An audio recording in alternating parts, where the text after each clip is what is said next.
절대는 절대로 없다는 말이 있죠. 모든 상대주의적인 이런 가치관이 통용되는 시대다 보니까 절대 가치, 절대 진리를 잃어버린 이런 시대를 우리는 살아가고 있습니다.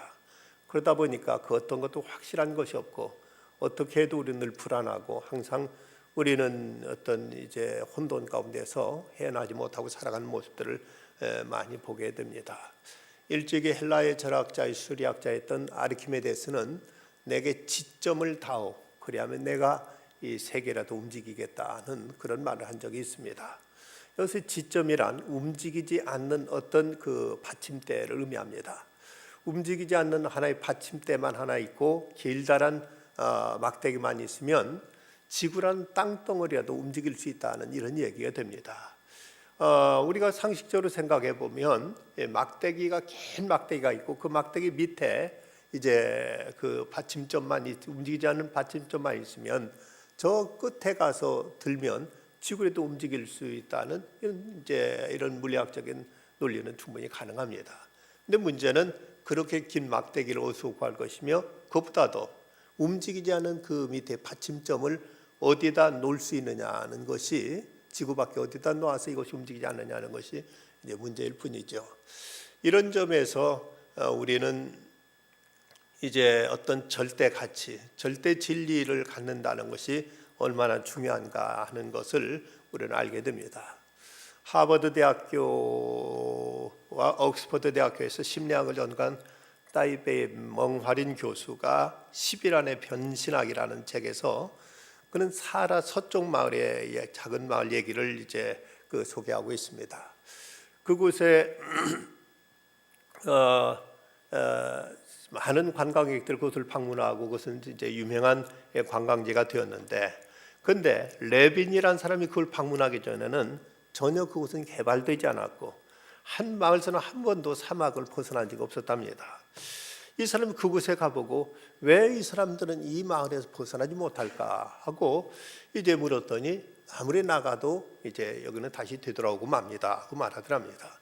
그래서 한번 같이 나가보자 해서 거기 청년을 앞세우고 나갔더니 정말 한 열흘쯤 돌아다니다 열 하루째 이제 사막을 돌다 이제 나가려고 이제 헤매다 보니까 도로 그 말이 되돌아오더라는 것이죠.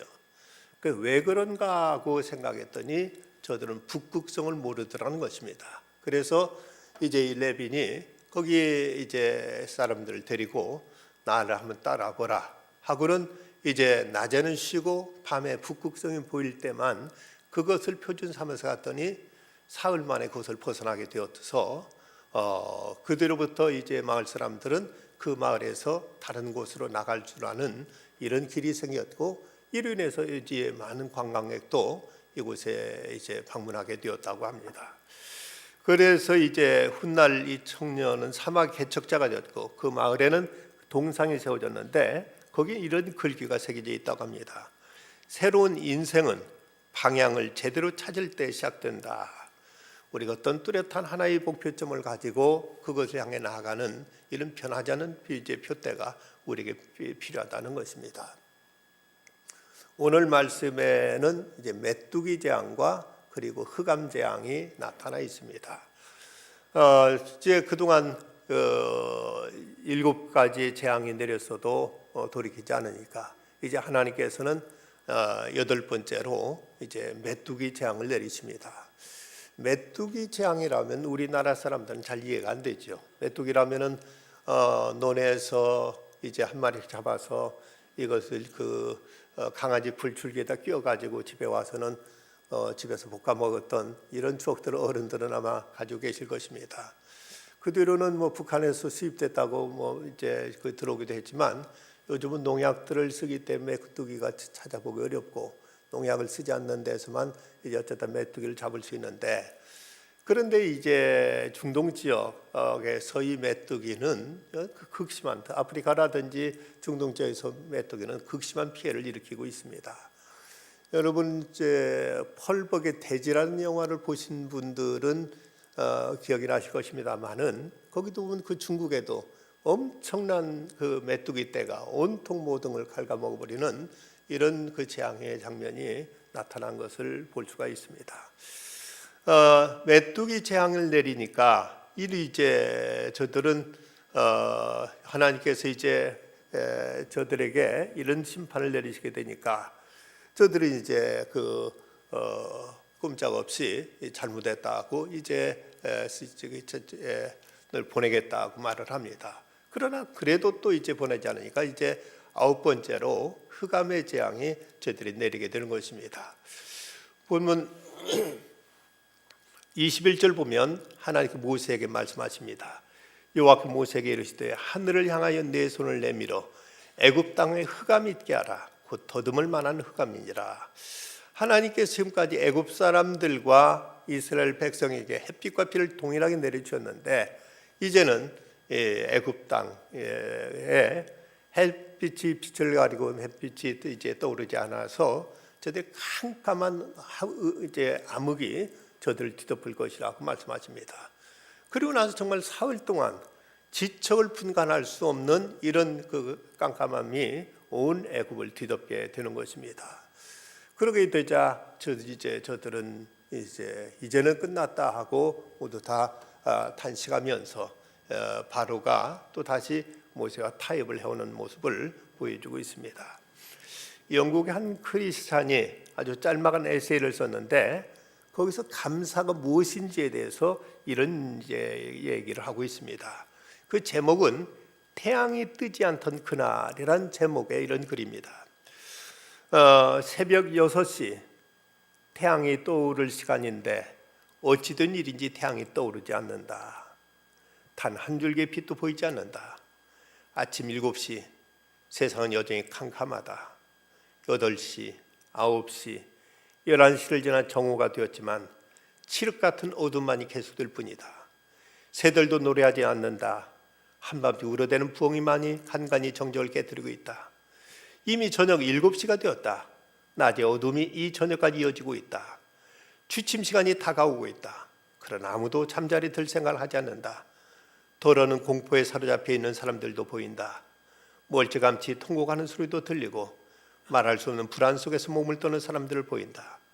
밤이 깊었다. 그리고 다시 새벽 무렵이 되었다.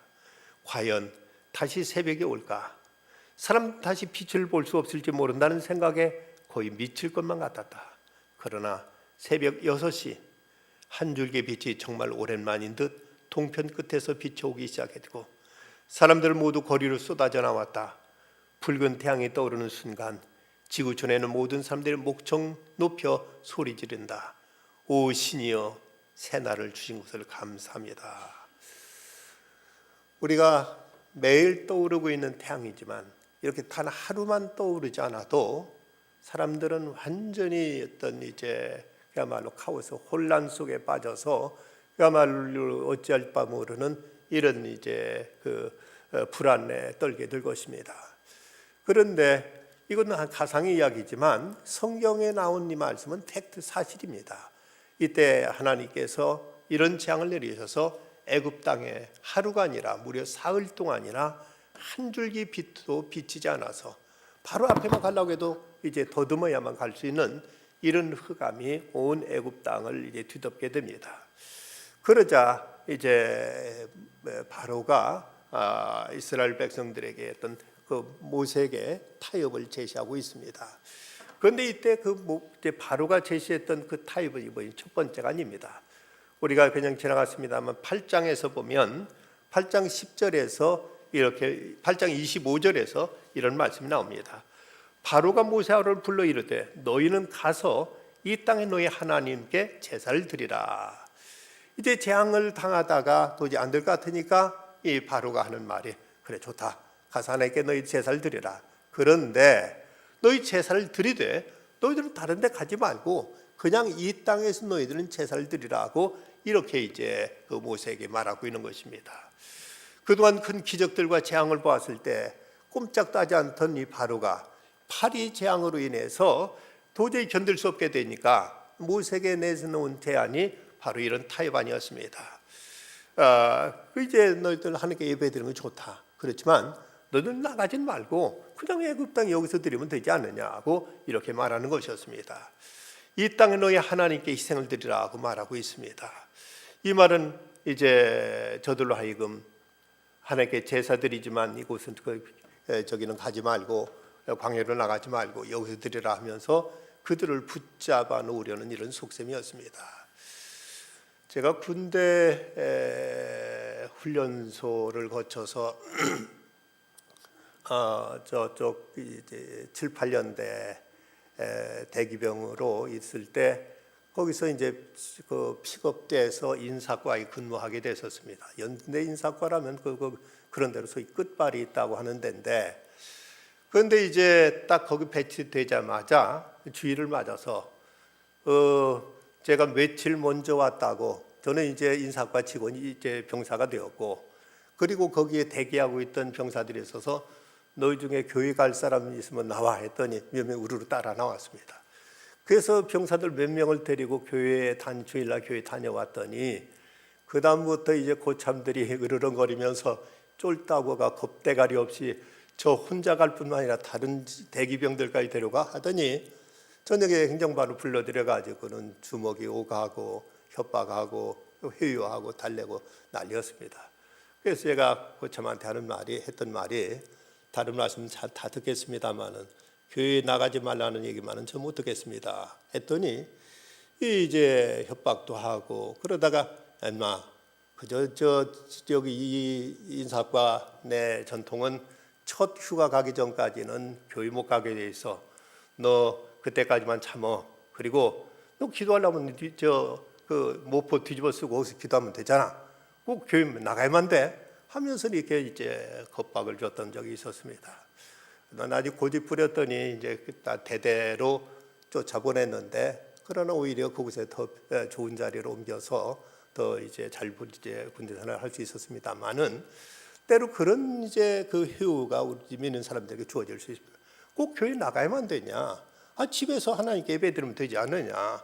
놀러 가서도 콘도에서도 거기서 예배드리면 되지 않느냐? 하면서 이런저런 구실을 붙여서 우리로 하여금 하나님 앞에 나가지 못하도록, 하나님께 명하신 하나님의 성소에 나가지 못하도록 이렇게 미혹하고 이렇게 이제 회유하는 마귀의 이런 이제 그 타협안이 이렇게 제시되고 있습니다. 이것은 여기에 대해서 그 모세는 단호하게 거부합니다.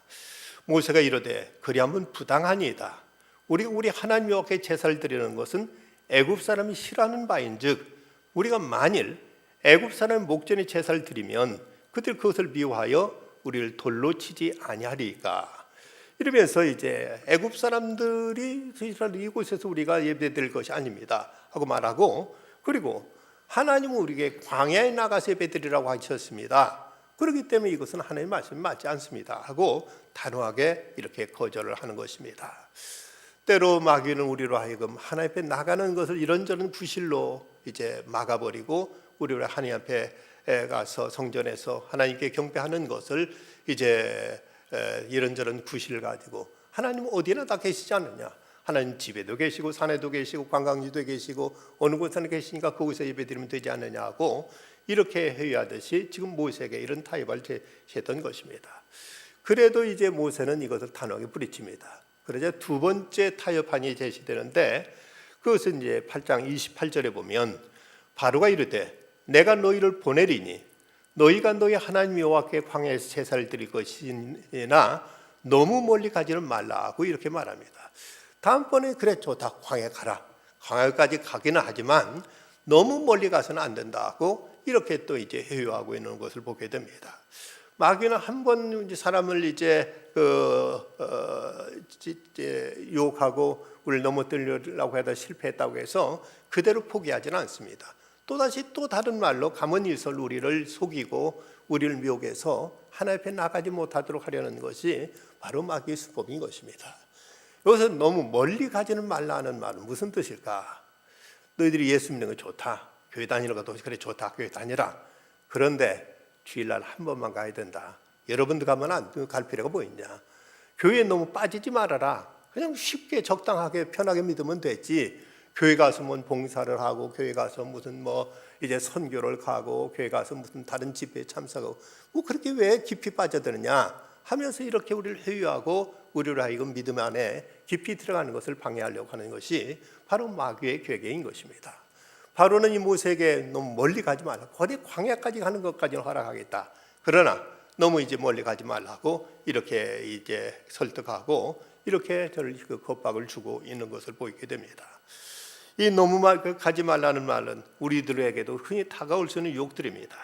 우리가 좀이라도 믿는 일에 열심을 내려고 하면 예수 믿어도 너무 빠지지 말아라. 너무 지나칩니다. 광신자라 소리 듣는다 하면서 이제 교회도 적당히 다녀야지. 왜 수요일 밤도 나가고 또 새벽 기도 나가고 왜 금요 심야 기도도 나가고 이렇게 하다 보면은 그러다가 언제 집안 살림할 거냐? 그러다가 어떻게 자식 키우고 어떻게 집안 이제 단둘이 할 것이냐? 이러면서 너무 멀리 가지 말라. 너무 깊이 빠지지 말라고 이렇게 미혹하는 것을 보게 됩니다. 그럼 오늘 이제 본문 11절에 이제 세 번째 그 타협안이 제시되고 있습니다. 그렇게 하지 말고 너희 장정만 가서 여호와를 섬기라. 이것이 너희가 구하는 바니라고 말씀하십니다. 너무 멀리 가지 말라는 타협안이 모세에 의해서 또다시 거부되자 이제 또 다른 타협안을 내놓는데 그래 갈 수 있는 만큼 가봐라. 그렇지만 너희 장정들만 가고 이제 다른 너희들 아내들이나 그리고 너희들 자식들은 가서는 안 된다 하고 이렇게 또 저들을 붙어놓는 것입니다.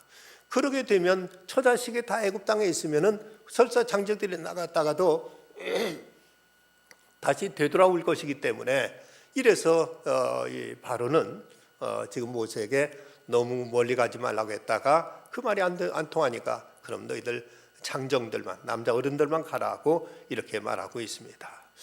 이런 얘기는 오늘 우리 주변에서 어떻게 우리에게 이 마귀의 유혹이 어떻게 주어지고 있습니까?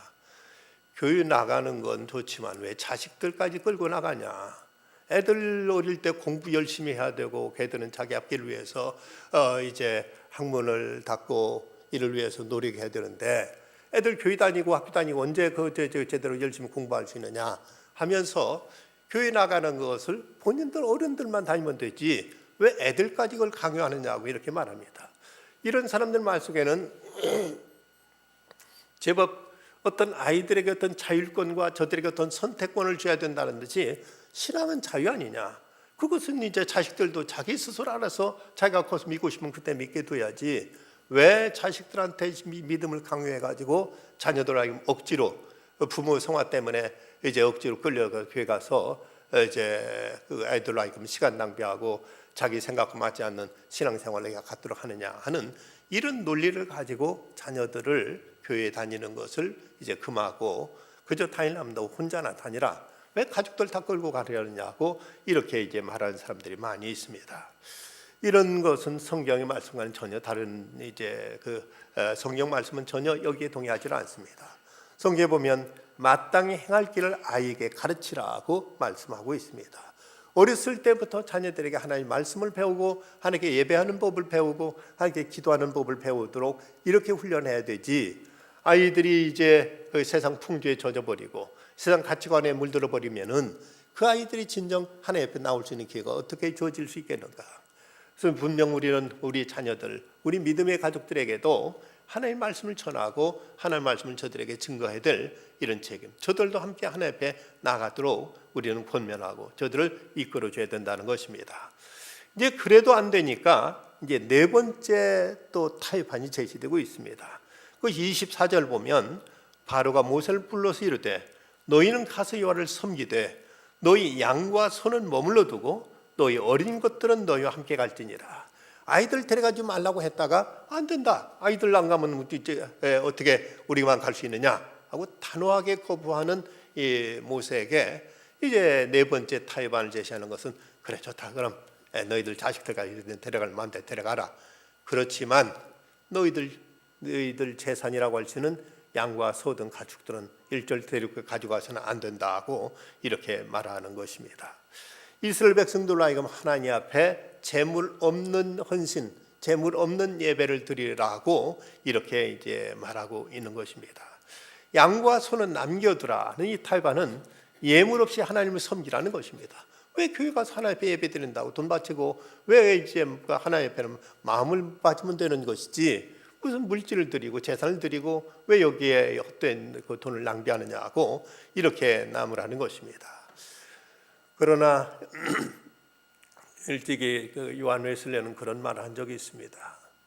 나는 지금까지 예수 믿는 사람들, 예수 신앙을 결정한 사람들 많은 사람을 봤지만 주머니가 회개하지 않는 사람의 그 회심은 믿을 수 없더라. 지금 돈 씀씀이 물질적인 문제, 경제관에 있어서 신앙인으로서 변화되지 않은 사람은 그 사람의 회심은 다 가짜더라는 이런 말을 한 적이 있습니다. 너희 물질이 있는 곳에 마음이 있다고 우리가 구체적으로 물질을 통해 하나님을 섬길 때 그럴 때 우리들이 신앙의 진정성과 실천성이 있는 것이지 그냥 마음만 아니면 이제 몸만 가서 시간만 때우고 오는 것으로 족하다면 이것이 진정한 예배가 될 수 있겠느냐는 것입니다. 마크 트웨인이라는 그 미국 작가가 재미있는 말을 했습니다. 우리가 세상 살다 보면 돈이 인생의 전부는 아니다. 인생에는 돈보다 중요한 것들이 참 많이 있다. 그런데 문제는 이것들을 얻기 위해서는 돈이 든다는 사실이다. 결코 우리가 돈이 절대적인 것이거나 돈이 최고는 아닙니다. 하지만 돈보다 중요한 것이 많이 있죠. 건강도 중요하고 또 우리들의 생활을 위해서 이제 집도 필요하고 또 의복도 있어야 되고 먹을 것도 있어야 되고 또 자녀들 교육도 시켜야 되고 모든 돈보다 중요한 건 많이 있습니다. 그런데 그 모든 것을 이루기 위해서는 어느 때나 돈이 든다는 사실이죠. 그렇다면 하나님을 섬기는 이 일에 있어서도 우리가 물질이 함께하지 않는 신앙이 과연 진정한 신앙이겠는가? 이것이 진정 마음을 다하고 목숨을 다하고 뜻을 다하고 힘을 다해 하나님을 사랑하는 것이 되겠는가? 이것도 하나의 그 구실과 변명일 뿐이지 이것은 결코 이제 참된 신앙일 수 없다는 것입니다. 이런 모습을 통해서 거듭거듭 바로는 이스라엘 백성들을 붙들어 놓기 위해서 가진 말로 회유하고 가진 타협안을 제시하면서 저들로 하여금 이제 멀리 못 가게 하고 그냥 애굽 땅에서 제사 드리게 하고 자식들은 이제 데려가지 못하게 하고 그것도 안 되니까 나중에 이제 제사는 놓고 가라고 이렇게 회유하고 이렇게 협박하고 이렇게 이제 타협안을 제시하고 있습니다. 여기에 대해서 이제 모세는 단호하게 거부하고 왕이라도 우리에게 하나님께 드릴 제물을 줘야 될 것입니다 하고 이렇게 이제 담대하게 말하고 거기서 나오는 것입니다. 이런 그 마귀의 전략이 과연 무엇인가? 이건 하나님의 백성들이 신앙으로 새롭게 출발하려고 할 때 우리를 세상에 붙들어 매어 놓으려는 마귀의 계략인 것입니다. 마귀는 우리에게 다가와서 이렇게 속삭입니다. 이와 같이 믿는 건 좋은 것이다. 그러나 너무 깊이 들어갈 필요가 있냐? 주일 한 번 예배드리면 되었지 왜 오후 예배드리고 수 예배드리고 왜 새벽 기도 드리고 이렇게까지 하느냐? 또 내 몸을 헌신하는 것다. 그러나 왜 또 자식까지 끌고 다니느냐? 왜 시간 바치고 물질 바치느냐? 적당히 믿어라 하고 이렇게 이제 우리를 유혹시켜 하면서 우리를 하여금 어떻게든 애굽에서 떠나지 못하도록 옛날 생활, 우리의 그 죄악된 옛 생활에서 벗어나지 못하게 하기 위해서 갖가지 방법을 통해 우리를 붙들어 놓기 위해 매기 위해서 이런 이제 협박과 이런 회유와 이런 어떤 타협책을 우리에게 제시하는 것입니다. 우리가 이런 제안이 들어왔을 때 그럼 우리도 어느 정도 내 고집만 부려서 되나? 적당히 타협하고 적당한 선에서 서로 좋게 잘 지내야지. 이렇게 생각하면서 우리 어떤 신앙의 기준을 무너뜨릴 때가 있습니다.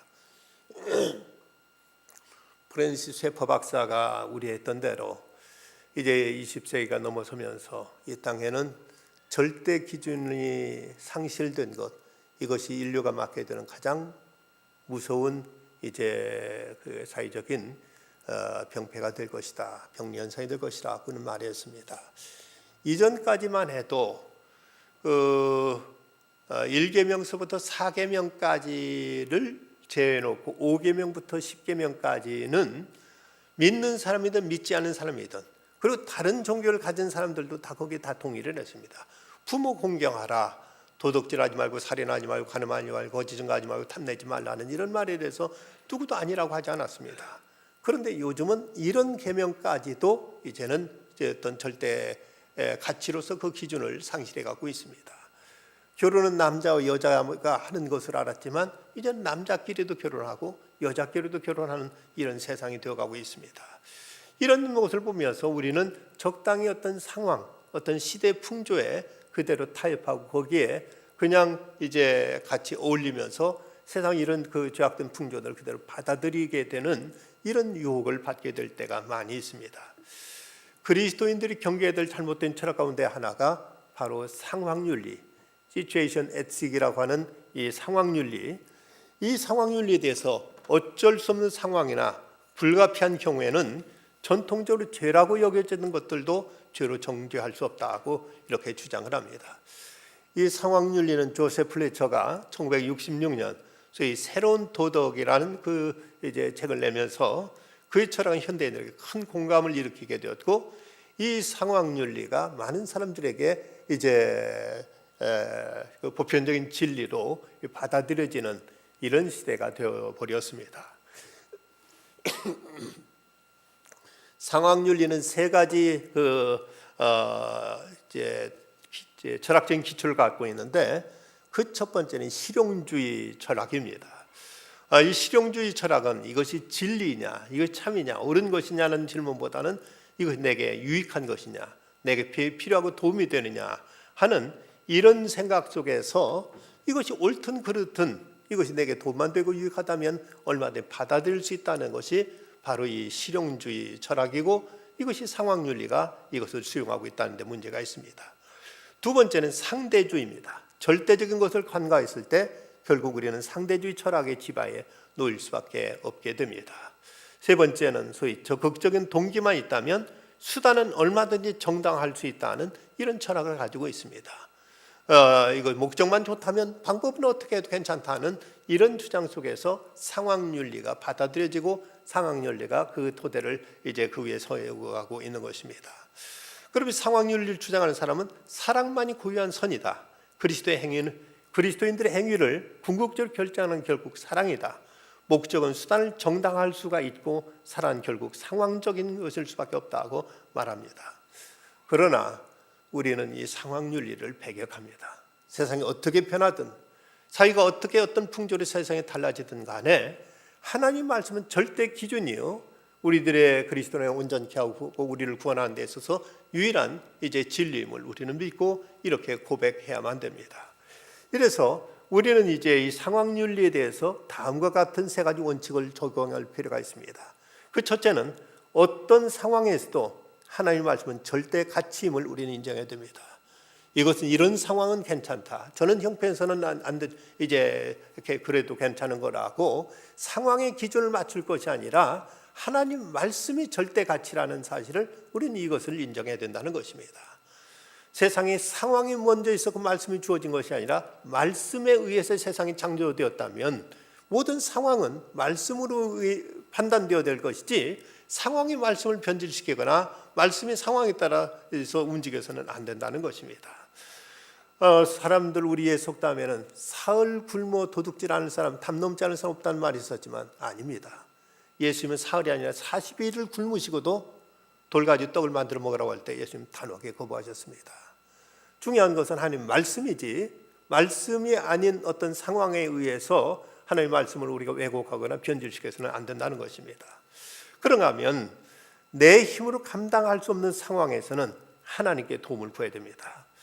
우리는 어쩔 수 없어서 그렇게 했다고 쉽게 타협하고 쉽게 변명하지만 하나님은 어찌하실 수 있는 분이십니다. 내 힘으로 어찌할 수 없어서 그럴 수밖에 없었다고 변명할 수 있을지 모르지만 하나님은 전능하신 하나님이시기에 어떤 상황에서도 당신의 영광을 드러내서 당신의 뜻을 이루십니다.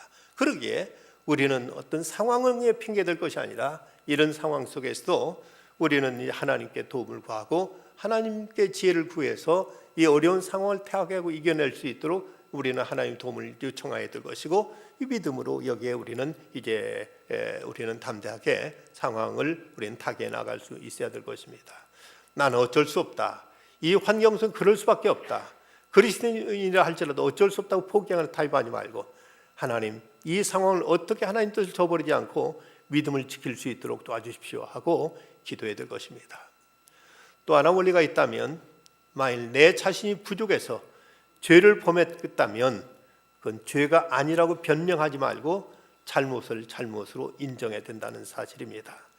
이런 상황이라 어쩔 수 없었다고 변명하거나 자기 잘못을 합리화할 것이 아니라 하나님, 제가 연약해서 그만 죄를 범했습니다.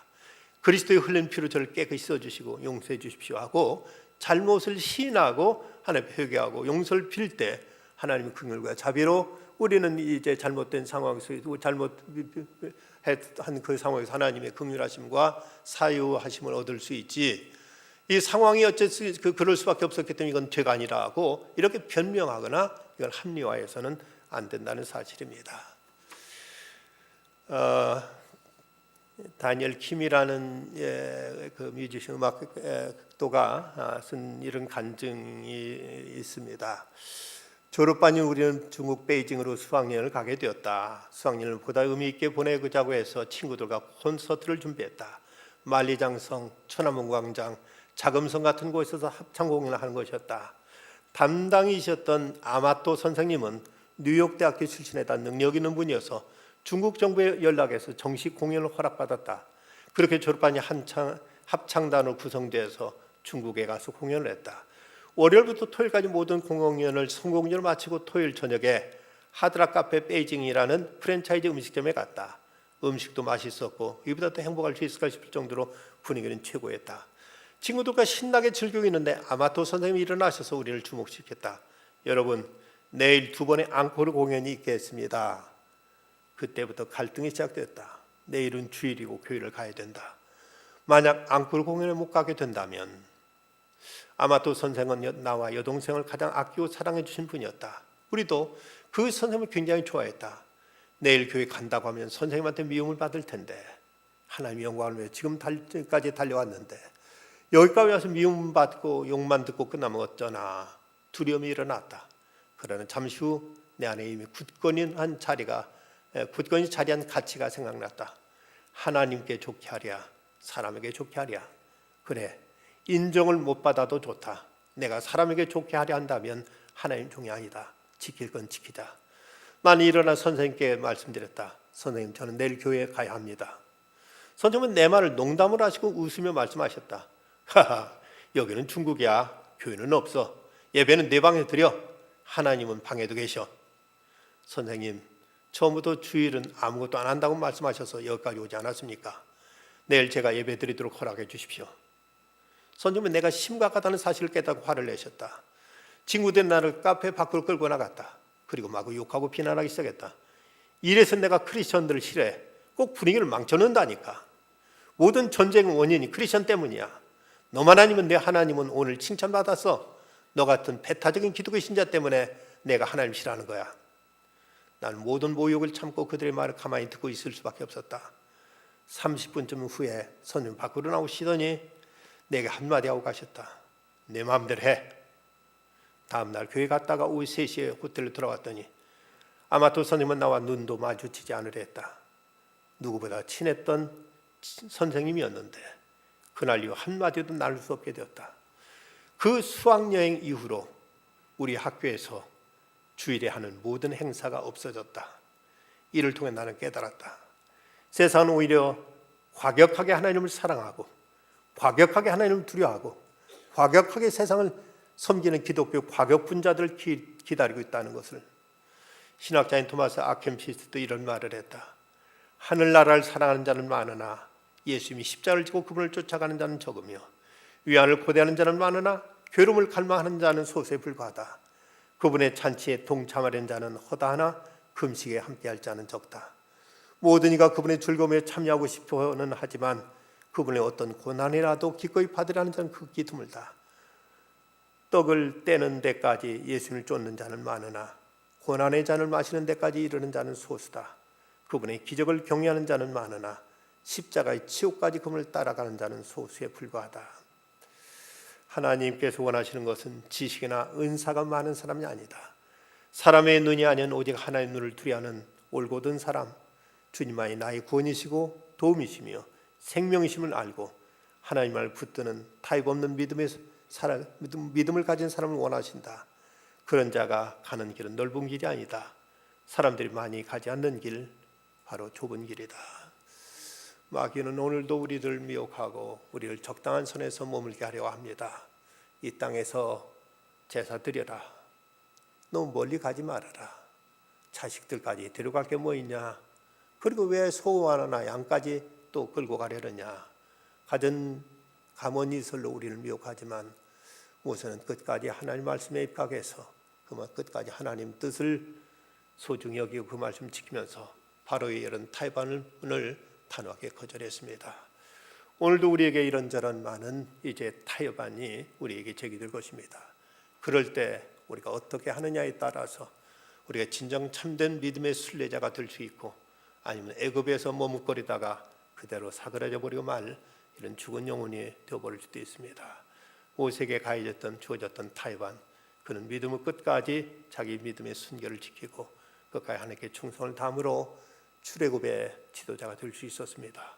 오늘 우리도 우리 영혼을 위해서, 내 가정을 위해서, 이 시대의 나라의 민족을 위해서 하나님의 말씀을 올곧게 지키고 이 말씀 어리석을 만큼 그대로 순수하게 붙들고 나가는 우리들의 믿음이 되어야 되겠습니다.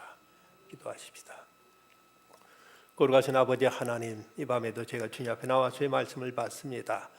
모세에게 주어졌던 여러 가지 유혹 그리고 타협안들을 우선 끝까지 믿음으로 오직 하나님 말씀에 순종하며 그 하나님 말씀만 따름으로 애굽의 최고 지도자인 왕의 미움까지 그는 자초했습니다.